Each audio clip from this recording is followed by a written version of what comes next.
Renungan kita pada pagi hari ini saya kasih judul adalah Kristus sumber pengharapan.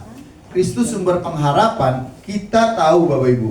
Tadi saya sampaikan di minggu-minggu seperti ini, minggu Advent itu sendiri adalah artinya penantian. Kalau zaman dahulu kala adalah menantikan kedatangan Mesias, tapi pada era kita sekarang karena Kristus sudah datang untuk pertama kali, yang akan diperingati sebagai kelahirannya, inkarnasi dan tapi Advent itu sendiri adalah era penantian, masa penantian. Nah, di masa penantian itu kita ada pengharapan, ada harapan akan kedatangan Mesias, yang saat ini harapan kita kedatangan Mesias yang kedua kali yang akan menjemput kita, orang-orang percaya yang hidupnya sungguh-sungguh di dalam kebenaran firman Tuhan dan akan masuk ke dalam perjamuan anak domba nanti. Bapak Ibu Saudara yang dikasihi Tuhan, Advent sekali lagi mengingatkan kita bahwa dunia ini penuh dengan kegelapan. Ada banyak hal yang membuat kita berjalan di muka bumi ini tidak nyaman.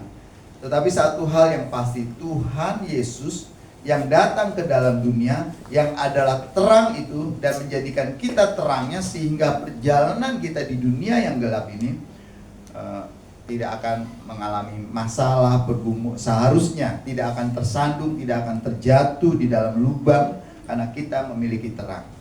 Kita berjalan di dalam terang. Dan Tuhan Yesus di Yohanes sendiri mengatakan, kamu adalah terang.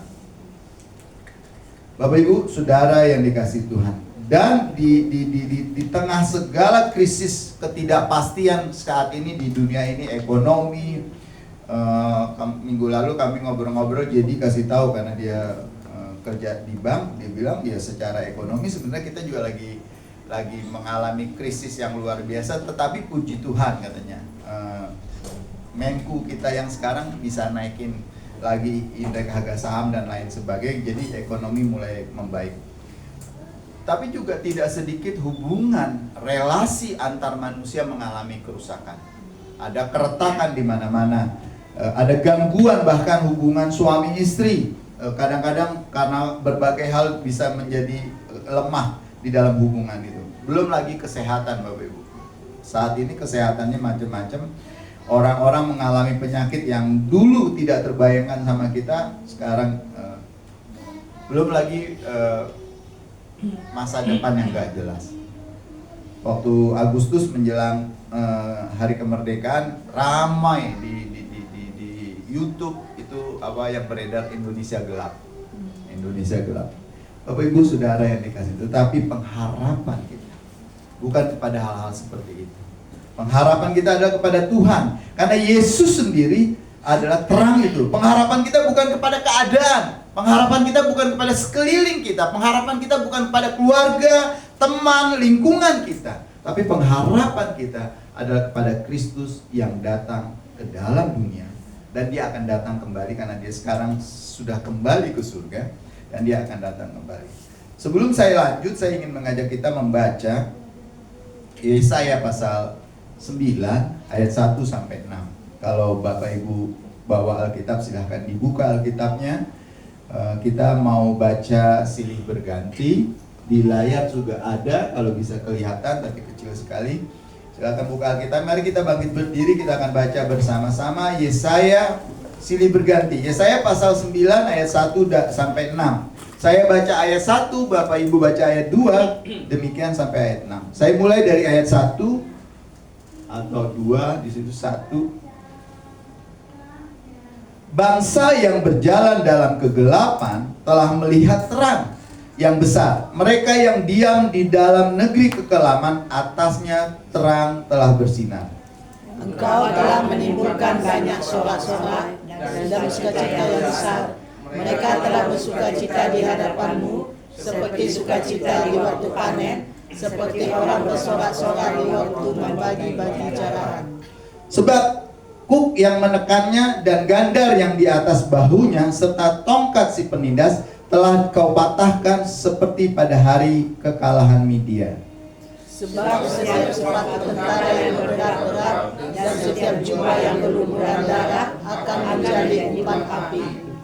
Sebab seorang anak telah lahir untuk kita, seorang putra telah diberikan untuk kita, lambang pemerintahan ada di atas bahunya, dan namanya disebut orang penasehat ajaib, Allah yang perkasa, Bapa yang kekal, Raja damai.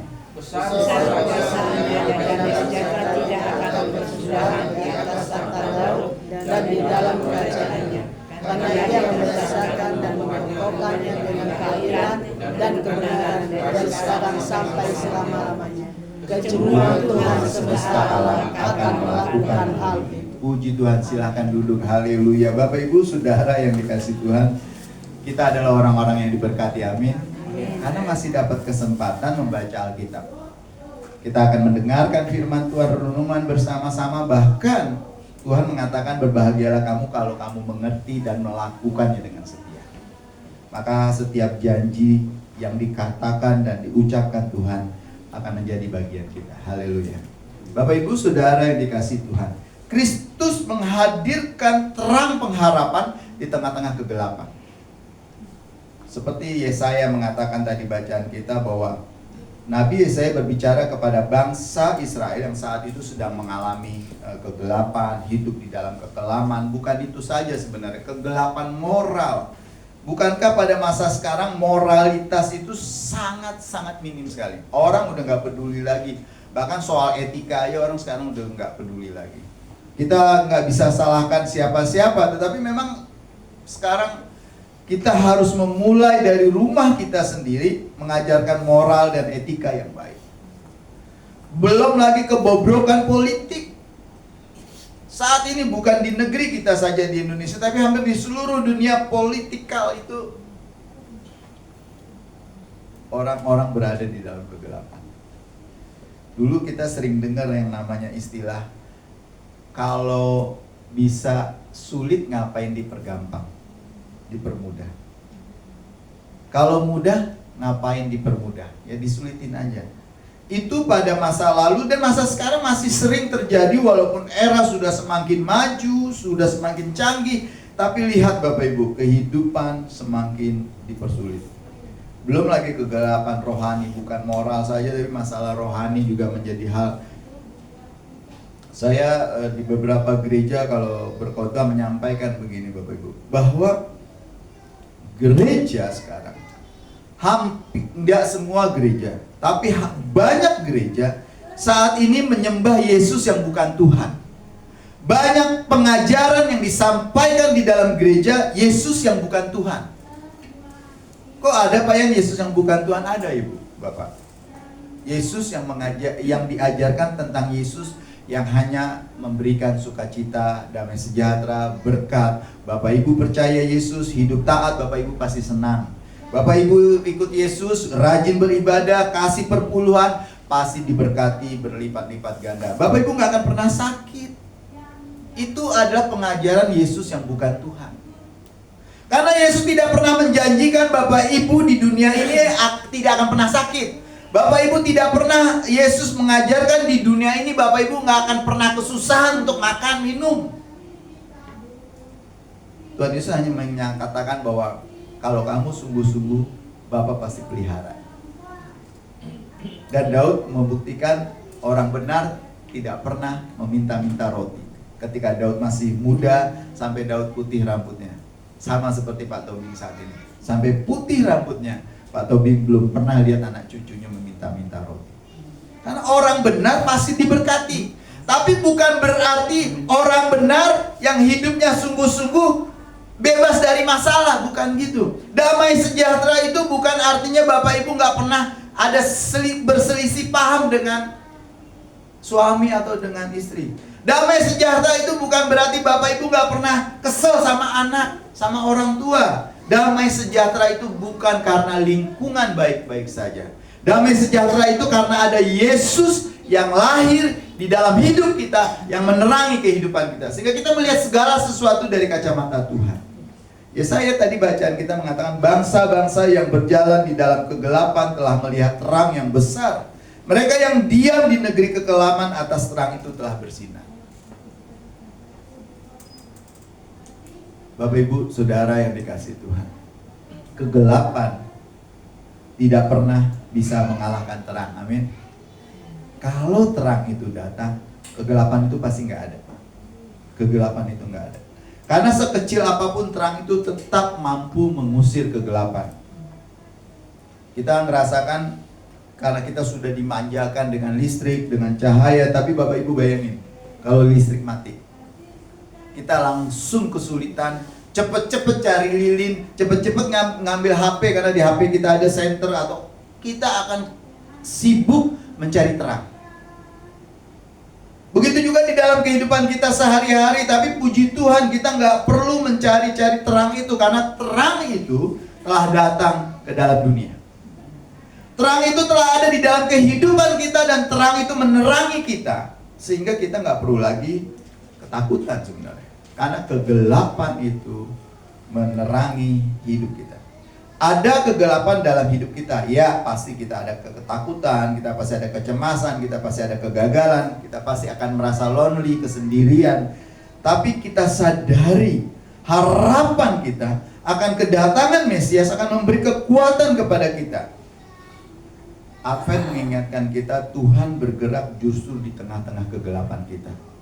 Makanya Daud di Mazmur pasal 23 berkata bahwa sekalipun aku berjalan di dalam bayang-bayang maut, atau diterjemahkan lain, sekalipun aku berjalan dalam lembah kekelaman, aku tidak takut. Karena apa? Tongkat dan gadamu itulah yang menuntun. Bapak Ibu Saudara yang dikasihi Tuhan, jangan pernah bermimpi, jangan pernah percaya hidup di dalam Tuhan Yesus Bapak Ibu nggak akan pernah punya masalah. Jangan pernah percaya Bapak Ibu dikatakan ikut Tuhan Yesus nggak akan pernah sakit. Jangan percaya Bapak Ibu hidup di dalam Yesus nggak akan pernah punya masalah. Tapi satu hal janji Tuhan, Dia akan menyertai kita.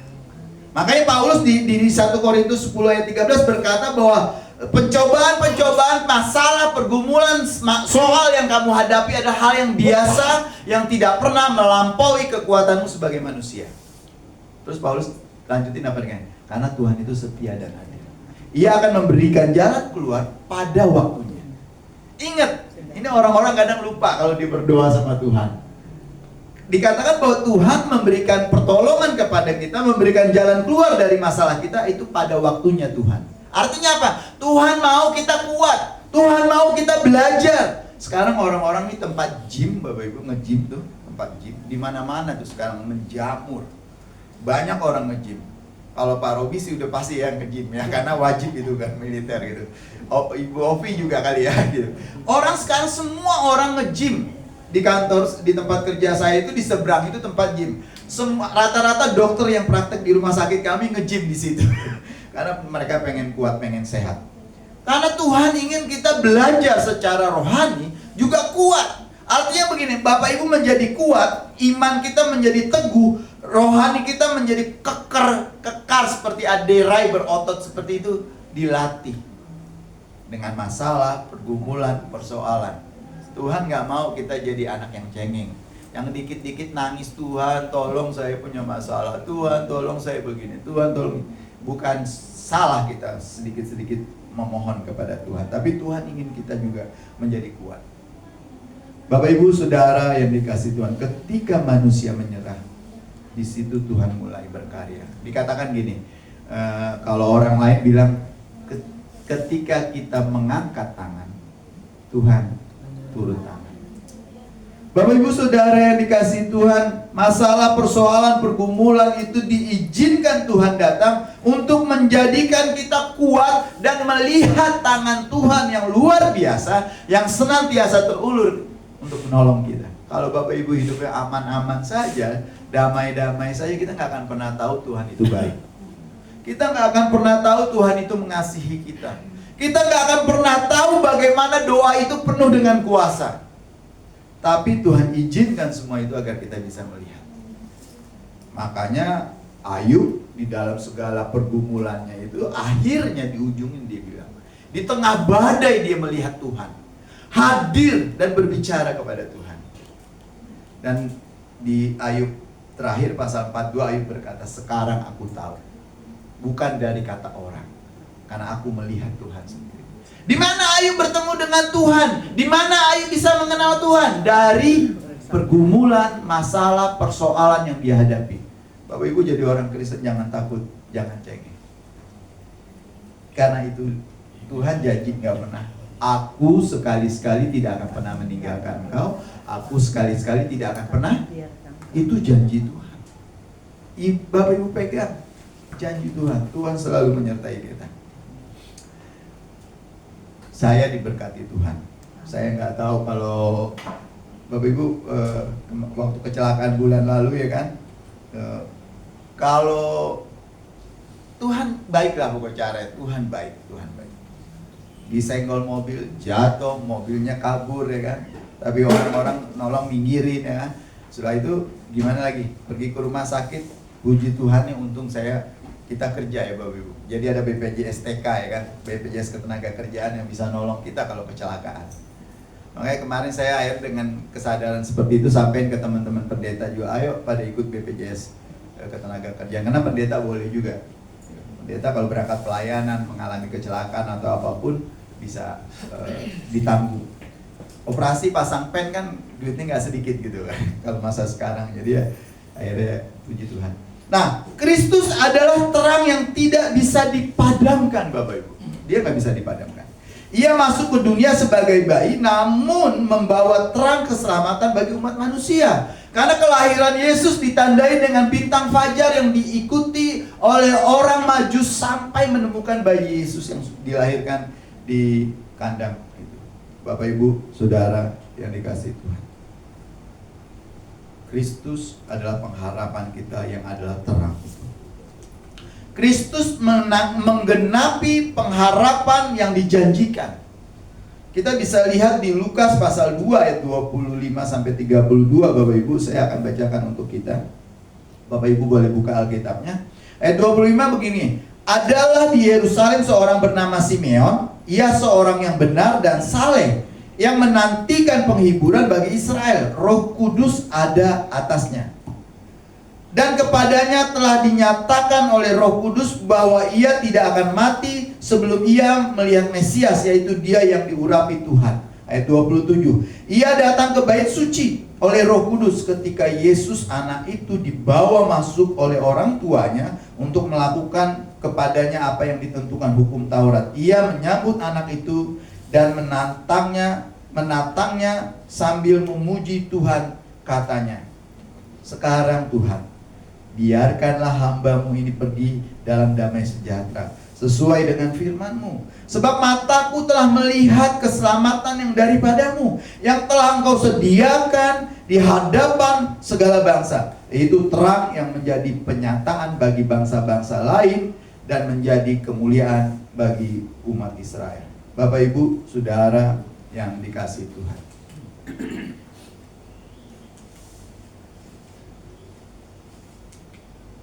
Kristus menggenapi pengharapan yang dijanjikan.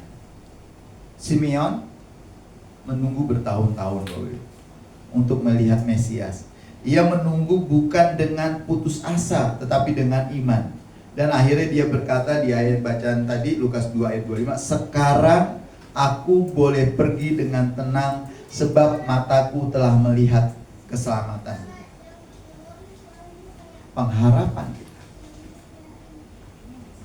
berdasarkan, dialaskan pada janji Tuhan, bukan pada perasaan kita. Ini yang menjadi soal, orang sering mengandalkan perasaannya. Kalau bahasa dunia itu menyebut insting, naluri. Bapak Ibu, perasaan berubah. Perasaan kita bisa berubah. Kadang-kadang gabut, ya kan? Kalau anak sekarang, Ojora, Ojora. Sekarang kalau anak sekarang bilang istilah gabut. Kalau gabut itu padahal nggak lagi butuh duit gitu. Butuh duit. Tapi gabut zaman sekarang istilahnya jadi nggak ada kerjaan, bingung, pusing, galau. Perasaan bisa berubah. Sekarang kita bisa senang, atau ketika Bapak Ibu di gereja, Bapak Ibu bisa haleluya, puji Tuhan, optimis, Tuhan pasti memberkati saya. Tapi ketika keluar dari gereja, loyo lagi. Perasaan berubah-ubah. Ketika Bapak Ibu dapat duit banyak, yang kerja nih habis gajian tanggal 25 ya kan, puji Tuhan haleluya, sampai tanggal 30 senyum ceria terus. Ya. Tengah-tengah bulan mukanya udah cemberut lagi. Tapi ingat Bapak Ibu, janji Tuhan itu nggak pernah berubah. Tuhan Yesus berkata, aku datang bukan untuk menghapuskan hukum Taurat. Ya. Satu titik, satu iota tidak akan pernah aku hapuskan. Artinya Tuhan Yesus ingin menegaskan kepada kita setiap pernyataan Tuhan itu kekal. Pengharapan Kristen bertahan Bapak Ibu, meski menunggu lama. Simeon itu nunggunya lama, sampai tua dia menunggukan kedatangan Mesias. Kita bisa bayangkan cerita yang terkenal itu adalah Abraham. Nunggu anak yang dijanjikan Tuhan itu 25 tahun. Itu bukan hal yang gampang, bukan yang sementara. Itu 25 tahun itu adalah hal yang lama Bapak Ibu. Tapi Abraham nunggu janji Tuhan. Simeon juga gitu. Akhirnya dia bilang, Tuhan kalau Tuhan sekarang mau panggil saya bolehlah. Karena mataku sudah melihat keselamatan yang kau berikan. Pengharapan Kristen sekali lagi terpenuhi Bapak Ibu dalam Kristus, bukan di dalam kesuksesan hidup kita. Pengharapan kita tidak tergantung di seberapa Bapak Ibu berhasil, seberapa banyak Bapak Ibu memiliki kekayaan. Pengharapan kita bukan bergantung kepada dunia yang mungkin mendukung menopang kita. Pengharapan kita ada di dalam Kristus, dan itu nggak akan pernah kecewa Bapak Ibu. Simeon ketika ia melihat Yesus, dia merasa cukup penantiannya. Udah selesai, makanya dia bilang, sekarang Tuhan, kalau Tuhan boleh mau panggil dia, siap. Karena dia sudah melihat keselamatan itu. Dia sudah melihat pengharapannya dinyatakan. Saat ini Bapak Ibu, mungkin kita menunggu pemulihan keluarga. Mungkin ada rumah tangga yang retak. Mungkin kita menunggu pekerjaan kita menjadi lebih baik. Kita menunggu usaha kita mungkin lagi maju ya Pak Jul ya. Banyak orderan dan lain sebagainya. Atau Bapak Ibu ada yang sedang menunggu jawaban doa. Ingat, menunggu pintu kesempatan terbuka akan terus-menerus menolong kita untuk bisa bertahan. Sekali lagi, penantian kita tidak akan pernah sia-sia. Kenapa Bapak Ibu? Sebab Kristus hadir di tengah-tengah penantian itu. Gereja memperingati, bahkan mulai dari awal November kemarin suasana Natal sudah mulai ya kan. Kalau Bapak Ibu jalan-jalan ke Central Park, sekarang kita kayak benar-benar di negeri dongeng tuh kalau datang malam-malam ke sana, lampu, suasana Natal berasa sekali. Bahkan beberapa tempat memang mencoba menghadirkan Natal. Bapak Ibu, Saudara yang dikasihi Tuhan, penantian kita sudah dibuktikan bahwa Kristus pernah datang dan dia pernah menghapuskan kegelapan itu. Dan kegelapan itu ada pada kita. Terang itu sekarang ada di dalam kita. Seharusnya hidup kita tidak lagi berada dalam kegelapan. Kita bisa melihat janji-janji Tuhan nyata di dalam hidup kita. Selanjutnya Bapak Ibu, Kristus menjadi sumber pengharapan yang menguatkan kita hari ini. Bacaan kita di Roma, Paulus menulis kepada jemaat di Roma begini, di Roma 15 ayat 12-3. Roma 15 ayat 12-13 Paulus bilang, semoga kiranya Tuhan sumber pengharapan memenuhi kamu dengan segala sukacita dan damai sejahtera. Ini doa Paulus kepada jemaat-jemaat di Roma. Bapak Ibu Saudara yang dikasihi Tuhan, pengharapan bukan sesuatu yang kita ciptakan. Tuhan yang menjadi sumber pengharapan kita.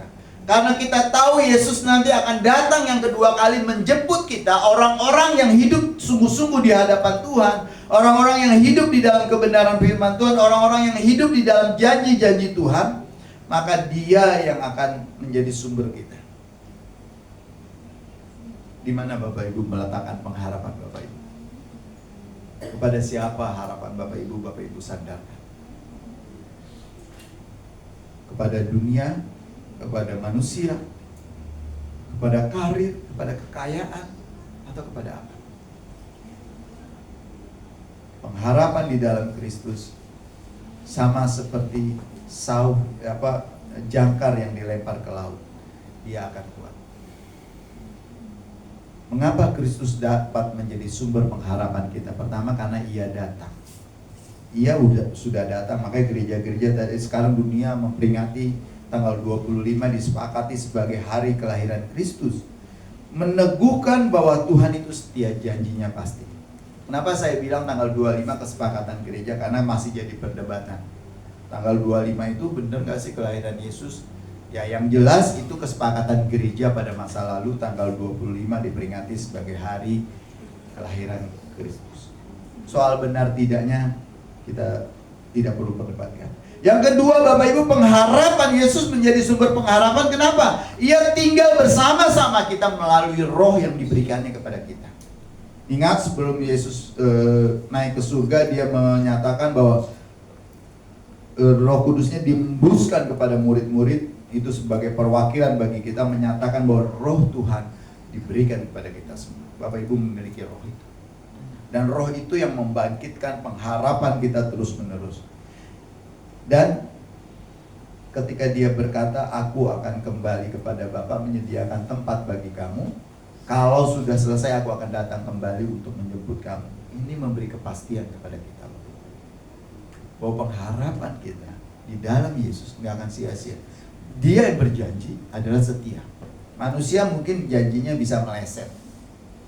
Mungkin janji kita bisa gagal. Tapi janji Tuhan itu pasti. Dan setiap perkataannya sudah dibuktikannya. Bapak Ibu bisa menghitung. Kalau ada lagu mengatakan nih, hitung berkatmu satu persatu, kau kan kagum oleh kasih. Kita ditantang hitung berkat yang kita alami di dalam kehidupan kita. Bapak Ibu, dibandingkan kesusahan, dibandingkan pergumulan, dibandingkan masalah yang kita hadapi, saya percaya berkat Tuhan lebih banyak. Bapak Ibu bisa bikin tabel, misalnya ini tabel berkat, ini tabel masalah, atau tabel pergumulan. Saya akan yakin tabel berkat lebih panjang. Karena Tuhan yang menjanjikan itu adalah Tuhan yang pasti. Dia berkata, kamu jangan khawatir tentang apapun juga. Dan saya sudah membuktikan Tuhan tidak pernah membiarkan kami kelaparan. Soal sandang, rumah, tempat tinggal, pakaian, Tuhan pasti sediakan. Saya belum pernah lihat orang yang hidup sungguh-sungguh di hadapan Tuhan telanjang misalnya, gak berpakaian. Kita dapat pakaian, Bapak Ibu. Kemarin saya masih ada teman yang ngomong, Pak Yan masih perlu baju layak pakai nggak? Saya bilang, belum kali, baju masih banyak. Di atas kita masih ada baju tahun lalu belum habis dibagi-bagi. Mungkin besok diturunin lagi biar bisa dipilih-pilih lagi. Bapak Ibu Saudara yang dikasih Tuhan, janji Tuhan itu pasti, janji Tuhan itu pasti. Itulah sebabnya pengharapan Kristen bukan sekedar optimisme kosong. Pengharapan Kristen adalah kepastian Tuhan, kepastian ilahi bahwa apa yang Tuhan mulai akan Ia sempurnakan. Dia yang berjanji adalah setia. Dia yang berjanji tidak pernah akan mengingkari janjinya. Dia yang berjanji sudah membuktikan setiap kata-katanya. Bapak Ibu Saudara yang dikasih Tuhan, bagi kita saat ini adalah tetaplah berdoa, karena Tuhan sedang bekerja. Amin. Kadang-kadang karya Tuhan di dalam kehidupan kita itu nggak kelihatan. Doa membuka mata kita melihat karya Tuhan yang sering tersembunyi. Kita juga diingatkan seperti Simeon, tetaplah setia. Karena pengharapan Kristen bertumbuh lewat kesetiaan. Dan kesetiaan itu ditumbuhkan sedikit-sedikit, terus. Lalu tetaplah melayani, karena dunia membutuhkan terang Kristus melalui hidup kita. Jadilah berkat, Bapak Ibu, dimanapun. Setiap kita bisa jadi berkat. Menjadi berkat bagi sesama, menjadi lingkungan, bisa dalam berbagai hal. Betty menjadi berkat bagi gereja ini. Kalau habis ibadah dia beres-beres, ya Betty yang nyapu segala macam. Karena dia bilang kasihan sama Pak Yan kalau hari Sabtu bebenah sendirian. Jadi maka habis ibadah dia suka rapi-rapi. Jadi kalau hari Sabtu saya datang ke gereja, kerjaannya nggak terlalu banyak gitu. Tinggal rapi-rapi aja. Bapak Ibu Saudara, terakhir Tuhan ingatkan, tetaplah percaya. Karena Kristus adalah pemegang masa depan kita. Yakin Dia kembali nanti menjemput kita. Pada minggu Advent ini, kita akan memandang kepada Kristus. Ketika hati kita gelap, kita lihatlah Dia adalah terang kita. Ketika hidup kita buntu, percayalah bahwa Dia adalah jalan kita. Yesus itu adalah firman Tuhan yang hidup. Dan Daud berkata, firman-Mu pelita bagi kakiku dan terang buat jalanku. Ketika kita lemah Bapak Ibu, Ia adalah kekuatan kita. Dikatakan bahwa Tuhan tidak pernah membiarkan kita sendirian dan tidak akan membiarkan kita sendirian. Dia menjadi sumber pertolongan kita. Ketika kita berseru, tangan Tuhan akan terulur untuk menolong kita. Ketika dunia mengecewakan, Ia adalah satu-satu pengharapan yang gak pernah mengecewakan. Berbahagialah orang yang berharap kepada Kristus karena dia tidak akan pernah dikecewakan. Bapak Ibu Saudara yang dikasihi Tuhan, seperti Simeon berkata, mataku telah melihat keselamatan yang dari Tuhan. Kiranya terang Kristus memenuhi hati kita. Kiranya terang Kristus memenuhi rumah tangga kita. Kiranya pengharapan ilahi menyertai perjalanan hidup kita sehingga kita terus bersemangat dan bersukacita dengan satu keyakinan. Tuhan selalu menyediakan pertolongan bagi kita pada waktunya. Bahasa Alkitab menggunakan istilah koiros, waktunya Tuhan. Kita jangan sekarang sudah hidup di dalam Tuhan, gunakanlah waktunya Tuhan. Koiros Tuhan, jangan hidup di dalam kronologi, karena Bapak Ibu pasti kecewa. Tuhan memberkati kita, mari kita tunduk kepala. Bapa dalam surga, kami berterima kasih untuk kesempatan pagi hari ini. Tuhan mengingatkan kami kembali di masa-masa Advent seperti ini, bahwa Tuhan adalah sumber pengharapan kami, dan kami tahu pengharapan yang kami tempatkan di dalam Engkau tidak akan pernah mengecewakan. Oleh karena itu Tuhan terus tolong kami untuk kami hidup di dalam pengharapan kami kepada Kristus. Berkati firman-Mu, meteraikan ini dalam hati kami, dan jadikan ini pengingat bagi kami. Kami bersyukur di dalam nama-Mu Tuhan Yesus Kristus. Haleluya, amin. Amin, terima kasih.